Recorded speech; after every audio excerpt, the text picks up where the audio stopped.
आज का प्रश्न है नवीन भाटिया, मोगा, पंजाब से।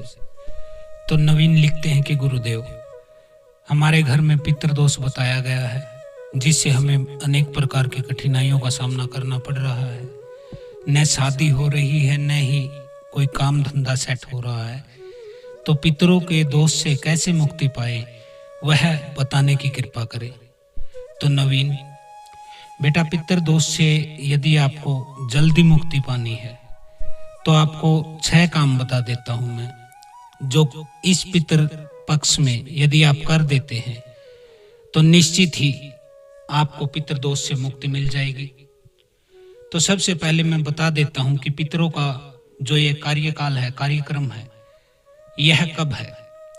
तो यह कल से शुरू होने जा रहा है और 2 अक्टूबर को सर्वपितृ अमावस्या पर इसका समापन होगा। नवीन, पितरों का स्थान बेटा भगवान के समान होता है, क्योंकि पितर आपके माता पिता होते हैं, पूर्वज होते हैं, जिन्होंने आपको इस लोक में, इस धरती पर लाया है। और यहाँ लाने के बाद आपको अपनी संपत्ति छोड़ गए हैं, आपके ऊपर जिम्मेदारी छोड़ के गए हैं, आप उनके वारिस हैं। अब ये आपको देखना है कि आप उनके लिए अपने जीवन में क्या कर सकते हैं, क्योंकि पितृ ऋण से उऋण होना अनिवार्य होता है। हमारे धर्म में माता पिता का स्थान प्रथम स्थान होता है, गुरु का स्थान के समान, भगवान के समान। इसलिए पितरों की जो है आपको क्रिया करनी अनिवार्य होती है। तो पितरों की नाराजगी के संकेत क्या होते हैं, यह बता देता हूं। यदि आप पितृदोष से पीड़ित होते हैं तो आपको कुछ संकेत हैं जो इस बात से आप जान सकते हैं, जैसे कि आपका काम धंधा न चलना, शादी विवाह में अड़चन होना, शादी हो गई है तो फिर संतान में अड़चन होना।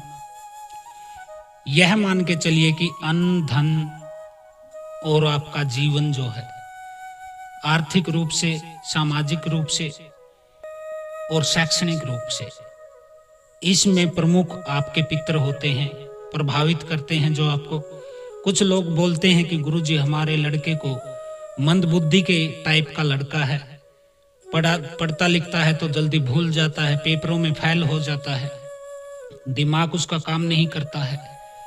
तो ये ऐसे लक्षण होते हैं जो सीधे सीधे पितृदोष से संबंधित होते हैं। शादी के कई साल हो जाने के पश्चात भी संतान का न होना, इसमें भी मुख्यतः पितरों का रोल होता है, क्योंकि आपकी संतान की वृद्धि है, कुल की वृद्धि है, वंश की वृद्धि है, वह पितरों के द्वारा ही मॉनिटर की जाती है, उनके द्वारा ही इसका कार्य किया जाता है। आपको हम कुछ विशेष उपाय बता रहे हैं जिससे कि आप अपने पितरों को मना सकते हैं। वंश का न बढ़ना पितृदोष से बहुत ज्यादा संबंधित है। यदि संतान नहीं हो रही है किसी को तो अपने पितरों को मनाइए। जिनको पितृदोष लग जाता है उनका वंश नहीं बढ़ता है। नवीन, जैसे आपके भाई के यहाँ लड़का नहीं हो रहा है, आपकी शादी नहीं हो रही है, आपका कार्य नहीं चल रहा है, तो ऐसी बाधाएं आने लग जाती हैं। उस व्यक्ति के घर में बार बार पीपल के वृक्ष उगना शुरू हो जाते हैं। यह आप अपने घर में चेक कर सकते हैं कि यदि बार बार आपके घर में पीपल का पेड़ उगने लगे तो ये पितृदोष का एक बड़ा पहचान होता है। बहुत ज्यादा जो है सत्य की ओर है, सत्य के करीब है कि आपके घर की दरारों में, कभी छत पर, कभी टूटे गमलों में पीपल का पेड़ उगने लगे। इससे नेगेटिव एनर्जियों को आमंत्रित करता है, क्योंकि आपको पता है पीपल पर ब्रह्म बाबा का स्थान होता है और ब्रह्म बाबा उस क्षेत्र के सभी भूत प्रेतों को बांध कर बैठते हैं। तो उन भूत प्रेतों में अच्छे भी होते हैं, नेगेटिव ज्यादा होते हैं, क्योंकि अच्छे जो प्रेत होते हैं वह तो अपनी मुक्ति के लिए या फिर कहीं किसी के कल्याण के लिए, कहीं चौकी पे, दरबार पे, वहां पे सेवाएं देते हैं, कहीं मंदिरों में सेवा देते हैं। जो नेगेटिव प्रेत होते हैं उन्हीं को ब्रह्म बाबा पकड़ के पीपल के पेड़ पर बांधते हैं। तो यदि पीपल का पेड़ बार बार उगने लगे तो समझ लीजिएगा कि पितृदोष हो गया है, क्योंकि आपके पितर रुष्ट होंगे अगर घर में नेगेटिव एनर्जी आएगी तो। अब घर में परेशानी का रहना, दुर्घटना का होना, बार बार किसी को चोट लगना, और जल्दी जल्दी यह काम होने लगे। ये नहीं कि एक बार चोट लगी, 2 बार लगी तो आपने सोचा कि पितृदोष, नहीं, लगातार होना और जल्दी जल्दी होना। जैसे सब्जी काटते हुए बार बार हाथ का कटना, बिजली का करंट लगना, बाइक स्कूटी से गिर जाना, कार से टकरा जाना, सीढ़ियों से गिर जाना, इस तरह के यदि लगातार हो जाए तो यह पितृदोष का लक्षण माना जा सकता है। अब आपके बिजनेस में बाधा भी रहती है, क्योंकि हर इंसान यहाँ बड़ा आदमी बनना चाहता है और उसके लिए वह ईमानदारी से मेहनत भी करता है, बड़ी ही निडरता से वह घर से भी निकलता है, कितनी भी मेहनत करता है, लेकिन बावजूद इसके सफलता मिल नहीं पाती है। अगर ऐसी स्थिति आपके साथ है तो जरा एक बार आराम से ठंडे दिमाग से बैठ के सोचना कि पिछली बार आपने पितरों के लिए वस्त्र का, भोजन का कब दान किया था, उनके लिए क्या अनुष्ठान किया था, क्या क्रिया की थी, क्या आपने उनके लिए पूजा अर्चना उपाय कुछ तो किया होगा, आपको याद होना चाहिए। अगर आपको लगे कि 2-3 साल हो गए मैंने कुछ नहीं किया है, पितरों को याद भी नहीं किया है, तो फिर आप जान लीजिएगा कि आपका बिजनेस चल नहीं सकता है। आपके घर में मांगलिक कार्यों में रुकावट होने लगती है। अब मान लीजिए आप कोई जागरण कराना चाहते, कोई कथा कराना चाहते, कोई भंडारा कराना चाहते हैं, लेकिन बार बार वह टलता जाता है। टलता कैसे जाता है? कभी उस समय बिल्कुल जो मांगलिक कार्य करते हैं आप, उस समय आपके घर के किसी मुख्य स्त्री के माहवारी का आ जाना, किसी को चोट लग जाना। अब हमारे पास एक महिला आने की बोल रही थी, तो आने के पहले ही उनके पोते के हाथ पर चाय गिर गई गरम और हाथ जल गया, तो उनका आना कैंसिल हो गया।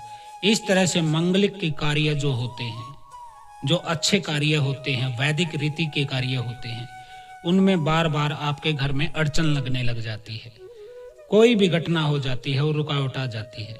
तो यह अगर आपके साथ होता है तो समझ लीजिए पितृदोष है, क्योंकि यदि आपके पितर आपके साथ हैं तो आपके मांगलिक कार्यों में कोई रुकावट आ नहीं सकती है, वो सेवा रक्षा करते हैं।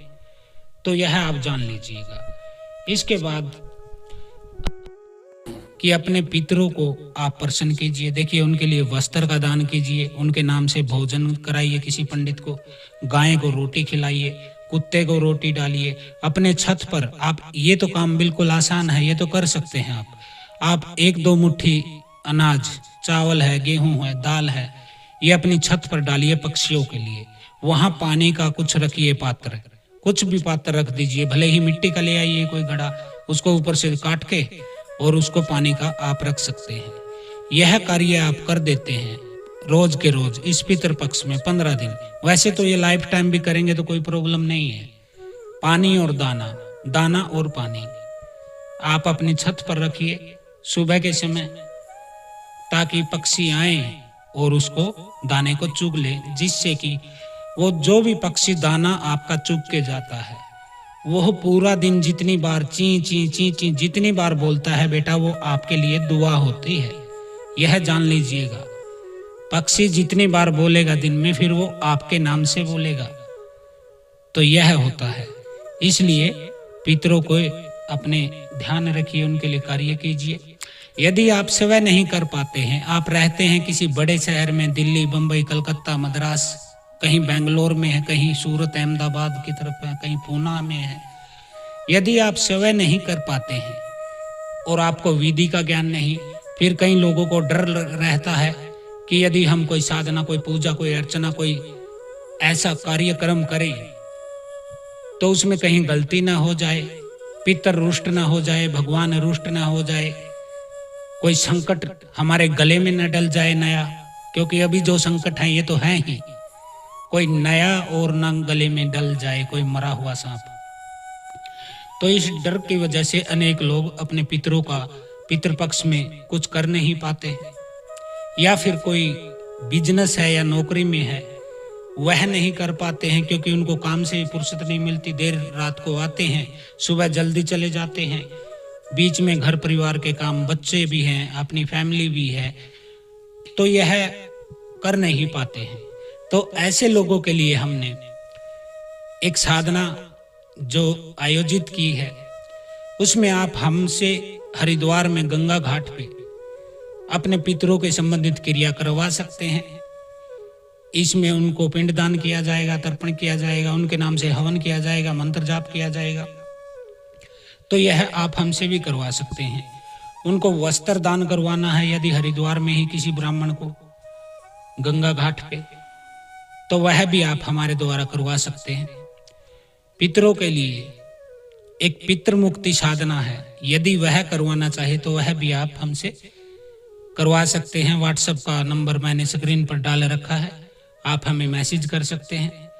यदि आप नॉर्मल पूजा करवाना चाहते हैं तो उसकी फीस 2100 रुपये रहेगी। यदि आप उनके नाम से पितृ मुक्ति साधना कराना चाहते हैं तो 5100 रुपये रहेगी।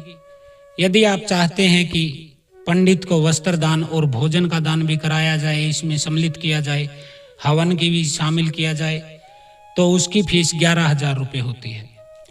तो आप जैसे भी अपने पितरों की साधना या उनके मुक्ति के लिए कुछ प्रयास करना चाहते हैं, करवाना चाहते हैं, तो आप व्हाट्सएप पर हमसे संपर्क कर सकते हैं। उसमें पितरों के नाम, आपकी लोकेशन, आपका गोत्र और आपके द्वारा लिया गया संकल्प, कुछ चीजें होती हैं जो आपसे हम लेते हैं, जानकारी मांगते हैं। उसके पश्चात हम उस व्यक्ति की साधना को विधि पूर्वक श्रद्धा से पूर्ण रूप से सफल करा देते हैं। तो आज के वीडियो में इतना ही। हर हर महादेव, ओम काली, आदेश गुरु गोरखनाथ, जय पितृ देवता।